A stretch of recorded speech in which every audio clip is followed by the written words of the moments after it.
ini semakin banyak fakta, bukti yang menunjukkan terjadi penindasan dan kejahatan sistemik oleh penguasa dan pengusaha yang kita sebut sebagai oligarki, maka ini harus terus kita lakukan perlawanan. Tidak boleh berhenti, tidak boleh kendor. Nah, bagaimana arogannya Aguan ini misalnya? Saya sedikit mundur ke soal penggunaan mobil tentara TNI. Ya, saya kira Aguan sudah menunjukkan diri berada di atas lembaga yang namanya TNI. Ada panglimanya di sana, atau presiden kita itu kan TNI. Masa lembaga TNI yang begitu terhormat, ya punya fungsi untuk pertahanan negara itu dilecehkan oleh Aguan? Masa yang namanya panglima itu harus mencari-cari alasan untuk menjustifikasi arogansi ini?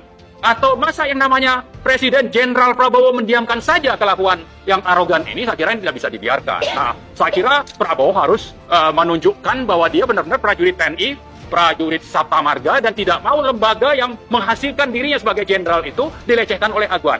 Itu satu hal. Tapi hal lain yang lebih penting adalah bahwa semuanya ada di bawah genggaman Aguan, termasuk tadi yang namanya Hendro atau Yoris. Maka saya kira Prabowo itu sangat penting untuk segera membersihkan orang-orang yang ada di kabinetnya, yang bisa saja disusupkan atau bagian dari Aguan, untuk supaya PIK 2 PSN ini tetap berlanjut. Yang harusnya dengan kejahatan yang sudah semakin terbukti ke belakang ini harus segera dihentikan. Yang namanya status PSN itu harus segera dicabut. Ya, bisa saja dengan menawarkan proyek 3 juta rumah yang datang dari Marwarar. Tapi ini adalah dari Aguan. Ya kan, enggak. Bisa saja bahwa yang namanya Prabowo merasa, wah ini adalah sesuatu yang mendukung. Padahal bisa saja ini adalah perangkap. Perangkap untuk supaya Aguan ini bisa tetap melanjutkan proyek PSN P2-nya. Termasuk juga yang namanya Nusron. Nusron bilang akan bisa diselesaikan. Yang tadi Pak Said bilang itu yang namanya RT-RD. Ya kan, akan melakukan rapat koordinasi lintas kementerian.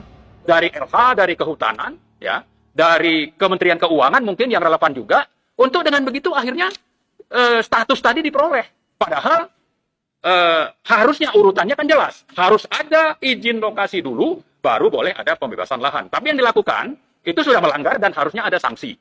Dan harus dihentikan dulu. Bukan seperti yang ditawarkan oleh Nusron untuk nanti akan diselesaikan.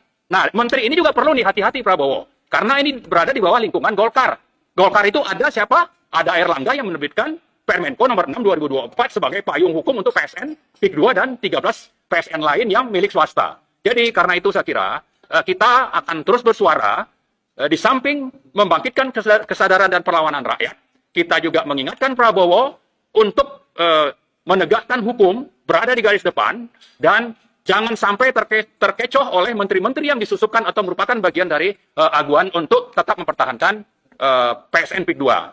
Nah, saya juga ingin menghimbau kita semua bahwa tanggal 13 Desember yang akan datang, hari Jumat, sekitar jam 13.30, kita akan melakukan aksi di depan kantor Erlangga. Ya, teman-teman Ormas dari Banten itu akan ikut berpartisipasi, termasuk juga dari APP TNI.